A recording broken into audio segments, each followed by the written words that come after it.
Hi friends, welcome to my channel. ಇವತ್ತಿನ recipe veg fried rice ಮಾಡೋದು ಹೇಗೆ ಅಂತೇಳಿ ತೋರಿಸ್ಕೊಡ್ತಾ ಇದ್ದೀನಿ. ನನ್ನ ಮಗಳಿಗೆ ಸ್ಕೂಲ್ ರಜೆ ಇದೆ, ಮನೆಯಲ್ಲೇ ಇದ್ದಾಳೆ.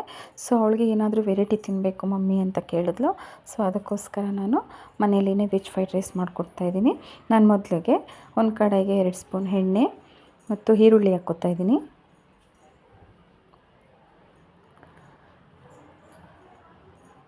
ಹಸಿಮೆಣಸಿನ್ಕಾಯಿ ಹಾಕ್ಕೊಂಡು ಸ್ವಲ್ಪ ಹಸಿ ವಾಸನೆ ಹೋಗೋವರೆಗೂ ಹುರ್ಕೋತಾ ಇದ್ದೀನಿ ಅಷ್ಟೇ. ಜಾಸ್ತಿ ರೋಸ್ಟ್ ಮಾಡಿಕೊಂಡ್ರೆ ಚೆನ್ನಾಗಿರೋದಿಲ್ಲ.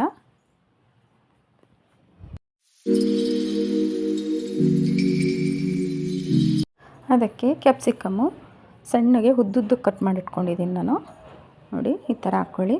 ಮತ್ತು ಮನೇಲಿ ಏನು ವೆಜಿಟೇಬಲ್ಸ್ ಇದೆಯಾ ವೆಜಿಟೇಬಲ್ಸು ನಾನು ಕ್ಯಾರೆಟು, ಬೀನ್ಸು ಮತ್ತು ಎಲೆಕೋಸು ತೊಗೊಂಡಿದ್ದೀನಿ.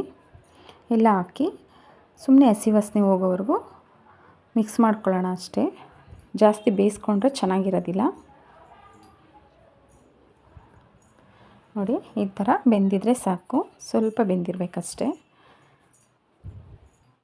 ನೋಡಿ, ಚೆನ್ನಾಗಿ ಒಂದು ಮಿಕ್ಸ್ ಮಾಡಿಕೊಂಡು ರೈಸ್ ಫಸ್ಟೇ ಮಾಡಿಟ್ಕೊಂಡಿದ್ದೀನಿ. ಅದು ಚೆನ್ನಾಗೆ ಆರಕ್ಕೆ ಬಿಡಬೇಕು. ಎಲ್ಲ ನೋಡಿ ಚೆನ್ನಾಗಿ ಆರ್ಕೊಂಡಿದೆ. ಈಗ ರೈಸ್ ಹಾಕ್ಕೋತಾ ಇದ್ದೀನಿ.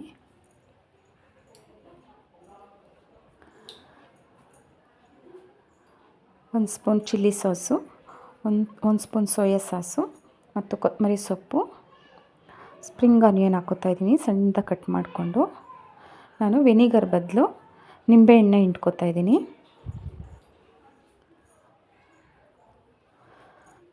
ಒಂದು ಸ್ಪೂನು ಗರಂ ಮಸಾಲ,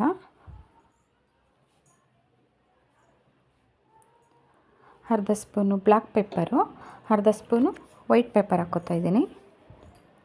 ಎಷ್ಟು ಬೇಕೋ ಅಷ್ಟು ರುಚಿಗೆ ತಕ್ಕಷ್ಟು ಉಪ್ಪು ಹಾಕ್ಕೊತಾ ಇದ್ದೀನಿ. ಉಪ್ಪು ಹಾಕ್ಕೊಂಡು ಚೆನ್ನಾಗೊಂದು ಮಿಕ್ಸ್ ಮಾಡ್ಕೊಳ್ಳೋಣ.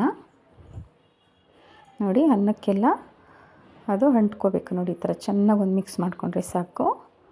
ಮನೆಯಲ್ಲೇ ವೆಜ್ ಫ್ರೈಡ್ ರೈಸು ರೆಡಿಯಾಗಿದೆ. ತುಂಬ ಟೇಸ್ಟಿಯಾಗಿರುತ್ತೆ. ಆಚೆ ಕಡೆ ಹೇಗೆ ಮಾಡಿರ್ತಾರೋ ಹೋಟ್ಲಲ್ಲೆಲ್ಲ ಅದೇ ಥರನೇ ಟೇಸ್ಟ್ ಬಂದಿರುತ್ತೆ. ನೀವು ಸಹ ಟ್ರೈ ಮಾಡಿ ಹೇಗಿತ್ತು ಅಂತೇಳಿ ಕಾಮೆಂಟ್ ತಿಳಿಸಿ. Thank you for watching.